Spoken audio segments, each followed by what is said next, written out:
Depois da nossa primeira rodada de mutações, aqui está a nossa primeira geração de aves papiros, certo?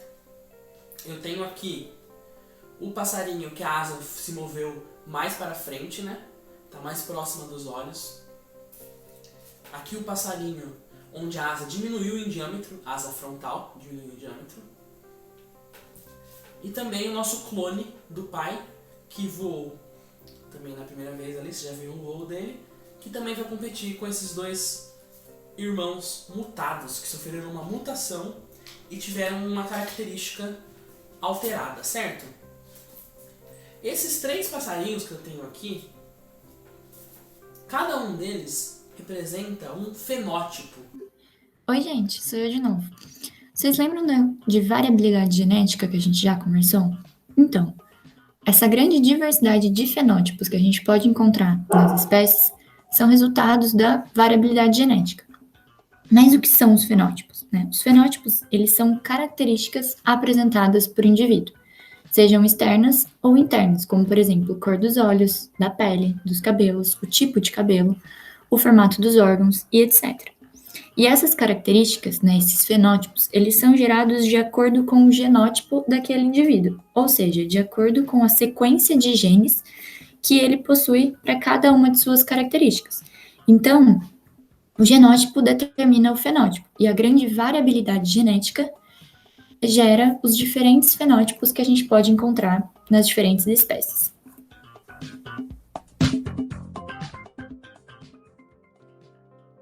Então a gente tem aqui esses 3 fenótipos da primeira geração, 2 deles que sofreram mutação, né, como eu falei para vocês, e a gente vai colocar eles agora em teste. Vamos fazer a seleção natural acontecendo aqui, vamos ver quem vai voar mais, porque eu não sei se vocês lembram, mas apenas o pássaro que voa mais longe é o que sobrevive, e aqui a gente não tem moleza, então vamos lá para a nossa primeira etapa de seleção natural.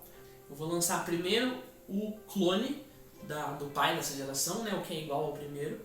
Como eu falei para vocês, as condições de início de voo eu vou tentar manter sempre as mesmas, não vou favorecer nenhum deles, não é porque eu acho que esse aqui é mais bonitinho que eu vou dar um peteleco mais forte nele, eu vou tentar ser o mais neutro possível e ver o que a vida preparou para mim, como que esses pássaros vão evoluir, ok? Então eu vou dar um peteleco aqui. Beleza, esse foi o pássaro primeiro, eu vou fazer só uma bolinha aqui. E vou colocar o número 1. Eu vou tirar ele do meio do caminho para não ficar atrapalhando, mas está marcado a distância que ele conseguiu ir, ok? Agora eu vou pegar o nosso segundo pássaro que vai ser posto em teste. O nosso pássaro com a argolinha menor, a asa da frente diminuída. Vou dar um petelequinho nele também e vamos ver aonde ele vai parar. Muito bom. Vamos até aqui. Vamos fazer uma bolinha e o número 1. Bolinha, né? Esse aqui vai ser uma bolinha. E agora então nosso último teste com um passarinho que teve a asa da frente mais próxima do período. Vamos ver se alguma dessas características fez com que eles voassem mais e melhor, né? Opa, pelo jeito a gente tem um concorrente aqui. E um vencedor. Ele voou um pouquinho a mais do que com as asas diminuídas. Ambos voaram mais, né, do que a geração parental. Muito bom. Mas, como eu disse para vocês, a vida é cruel e apenas um passarinho sobrevive. Este vai ser o nosso único sobrevivente da espécie toda. E é ele que vai dar origem à próxima geração, ok? Vamos para mais uma etapa de mutação e eu já volto. Bom, gente, voltando ali dos nossos testes de voo, né? A gente colocou os nossos passarinhos sobre o poder da seleção natural. E daqueles 3 passarinhos que nós lançamos, ficamos com este cara aqui sendo o único sobrevivente. Então, utilizando esse passarinho como modelo, a gente vai fazer mais outros 2 pássaros com mutações. Bom, gente, já estou de volta. Joguei o dado e a moeda para descobrir qual vai ser a mutação dos filhotes, certo? Eu coloquei aqui o resultado. Utilizando aqui o nosso passarinho como pai, eu vou dar um estalo. Nós já temos os 2 mutantes. Como vocês podem ver, eu já fiz as mutações que pediram. Seleção natural neles de novo, para ver qual deles voa melhor, qual vai ser o único a sobreviver no nosso teste de voo.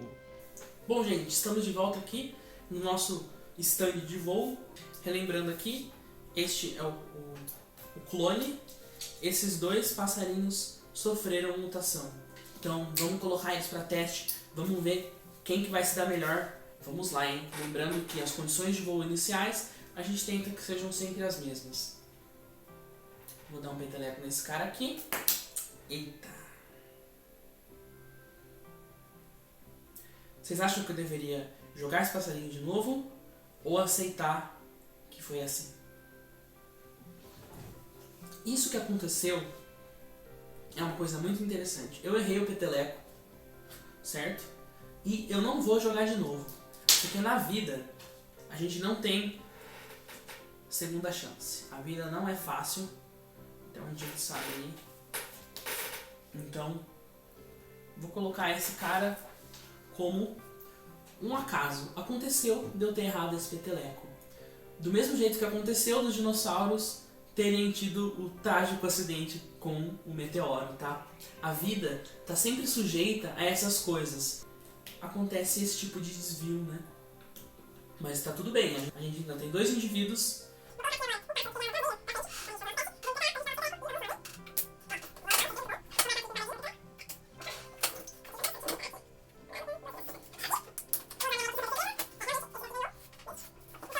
Este pássaro foi o que voou mais longe, um pássaro com a mutação de mudança de posição da asa. Esses outros 2 pássaros não foram bem sucedidos, eles morreram. Então, bom, gente, voltei da etapa de seleção natural e o único sobrevivente, né, daquela geração, da segunda geração de pássaros de aves papiros, foi esse carinha aqui. Depois dessa segunda geração, a gente poderia continuar repetindo isso. Eu poderia jogar de novo uma moeda, jogar o meu dado, e isso faria com que eu fosse selecionando cada vez mais características interessantes para o voo. Ou não, às vezes a vida se encaminha por um outro caminho, mas eu não vou fazer isso. A gente queria ressaltar agora alguns pontos importantes. A seleção natural é um processo muito importante para o processo evolutivo. Ela é responsável literalmente por selecionar as características, os fenótipos que melhor se adequam a algum ambiente. Outro ponto muito importante que a gente quer lembrar aqui no finalzinho é que as mutações são completamente aleatórias. A gente já falou isso bastante, a gente até deu para vocês, antes a Cecília falou, alguns outros tipos de fontes de variabilidade, né? Como que um passarinho pode ser único em seu modo, além de mutações. A vida tem outros mecanismos para fazer organismos diferentes. Eu espero que vocês tenham gostado. É um tema muito interessante, muito rico, muito importante. E vocês podem até não gostar de biologia, tá tudo bem, nem todo mundo gosta de tudo. Mas uma das coisas mais importantes da biologia é a evolução. A evolução, ela é um dos conceitos centrais da biologia. E ela foi e continua sendo uma importante fonte para a compreensão da história da vida. Mas a gente não pode pensar que já sabemos tudo. Existem diversas pesquisas a respeito que nos ajudam a compreender melhor nós mesmos e os organismos que existem e que já existiram. Por fim, a gente não queria terminar essa apresentação sobre evolução falando de um assunto muito importante, muito relevante, que são as pessoas que utilizam os conceitos da evolução, da teoria da seleção natural, da teoria evolutiva, pegam esses conceitos, deturpam eles, modificam, compreendem errado, ou então fazem de mal intenção mesmo, modificar esses conceitos para tentar justificar o injustificável, né? Algumas pessoas acabam colocando justificativas, entre aspas, muitas aspas, porque não existe justificativa para isso. Eles se apropriam dos conhecimentos, né, da seleção natural, da evolução, que é uma ciência que preza tanto pela diversidade da vida, que nos ajuda a entender toda essa diversidade, como ela é importante para todos nós. E eles esvaziam ela desse lado para tentar justificar esses atos, tá? Nós esperamos que esse tipo de atitude não se repita no futuro. A gente não pode deixar erros como o nazismo se repetir de novo. Eu espero muito que no futuro a gente nunca mais tenha que lidar com esse tipo de coisa. E a nossa esperança somos nós, são vocês, a geração que está vindo depois de vocês. A gente espera que essas pessoas sejam capazes de realmente compreender do que se trata a evolução e não se deixar enganar por essas pessoas que tentam deturpar os conhecimentos e utilizá-los da maneira errada. É isso, eu espero que vocês tenham gostado. Tentem fazer o experimento em casa, recomendo muito, é super legal, facinho de fazer. Vocês vão ver que é bem surpreendente ver como isso funciona na prática mesmo. Qualquer coisa, é só entrar em contato, beleza? Até a próxima, gente!